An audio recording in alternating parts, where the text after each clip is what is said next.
What's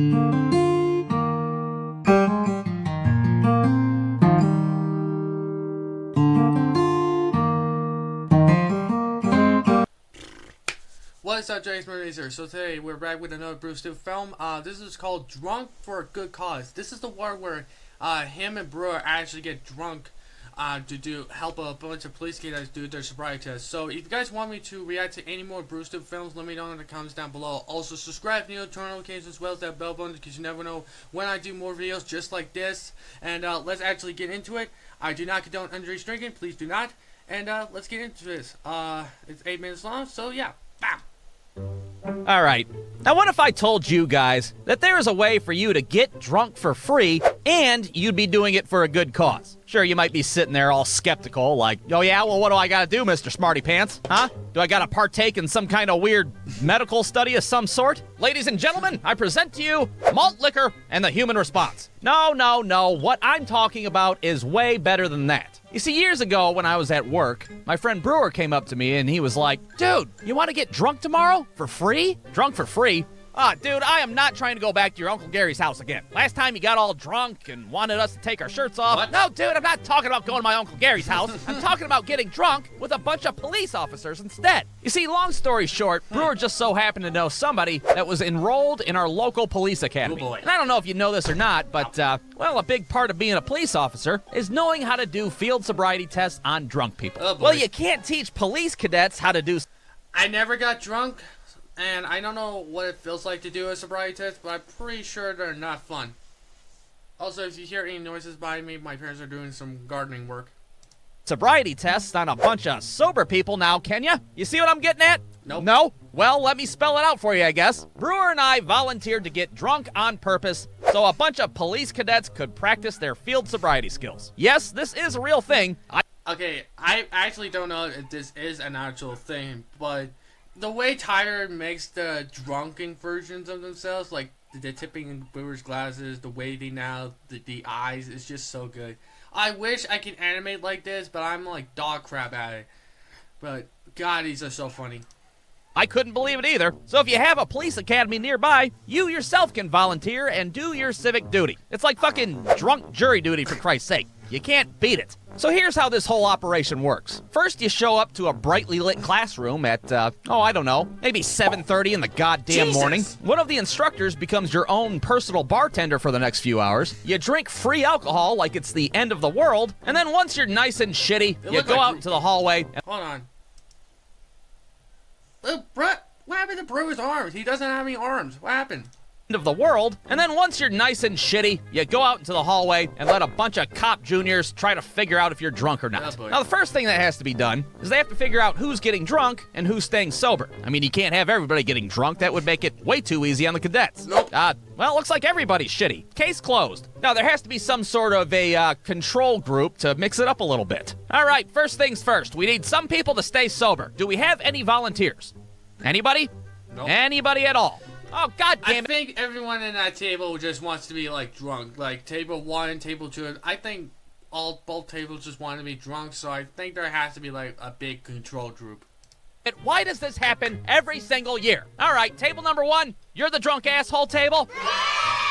And table number 2, you're the lame-ass sober table. Tough shit. Ah, God damn it, I called off work for this shit. Maybe next so time. me and Brewer go and get our drinks. And what they don't bother telling you beforehand is that all the free booze that they provide is really just confiscated alcohol. Yep. You know, booze that the police have taken from crime scenes or who the fuck knows where else. So needless to say, we are not getting served top shelf shit here. Aw, man, Wild Irish Rose. Would you guys steal this from a crackhead under a bridge? Well, as a matter of fact, we did. Now, would you like me to pour it in a cup or wrap it up in a brown paper bag like it was intended? So we go ahead and start drinking. And of course, it's not just me and Brewer sitting at this drunk-ass table. There's also some old dude that, well, just seemed like another day for him, you know, drinking at 8 o'clock in the morning. And then some chick who volunteered because her boyfriend was in the academy, and she did not seem like she was having a good time at all. I mean, I have no idea why. She's just stuck at a table with a bunch of drunk dudes, partaking in very engaging conversation. And that was the second time I shit my pants as an adult. What about you guys?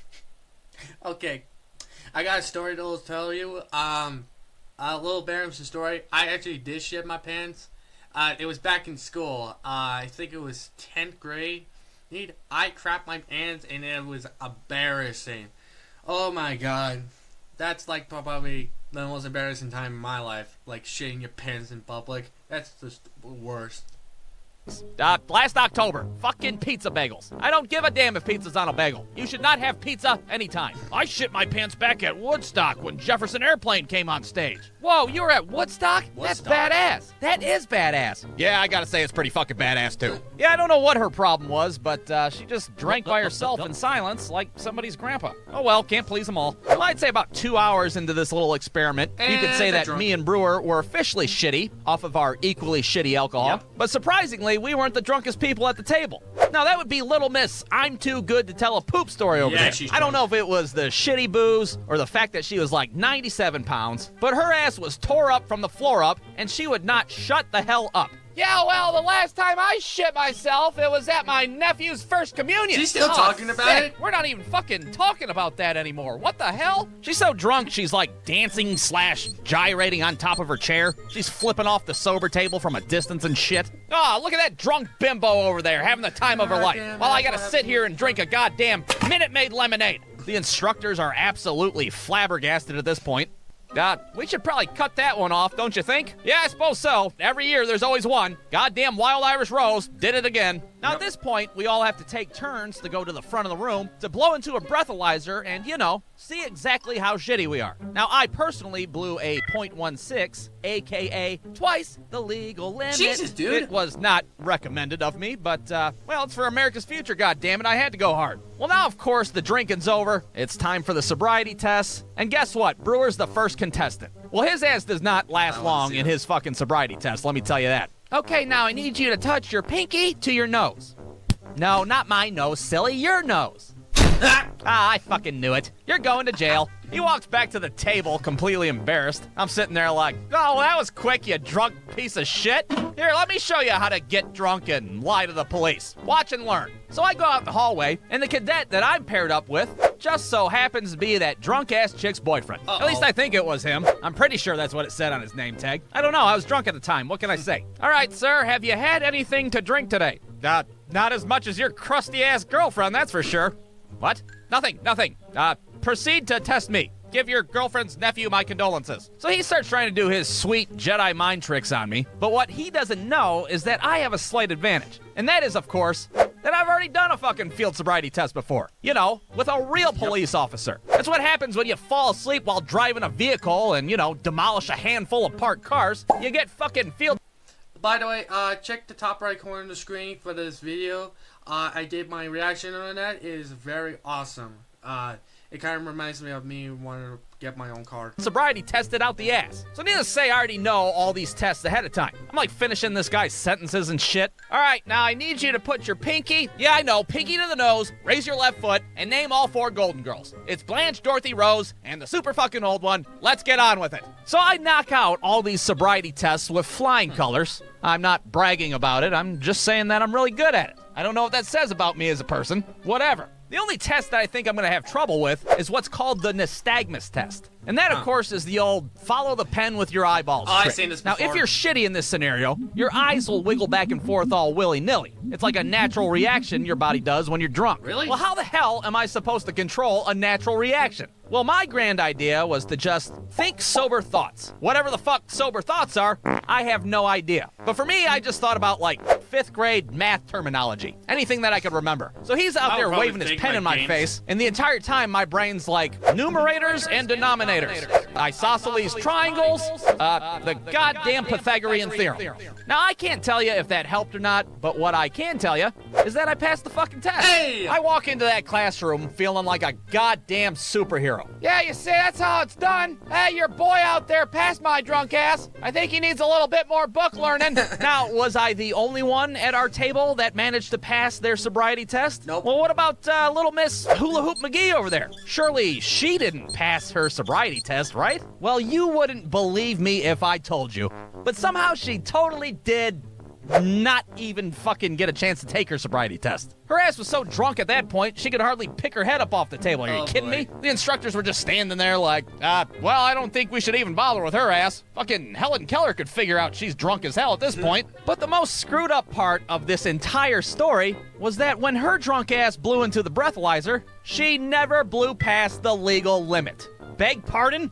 How the hell does that work? Are you kidding me? Tell me alcohol doesn't affect people in different ways. They had a kid. Okay, are you serious? She was so drunk she was drunk out of her skull, and she Past the legal limit. How?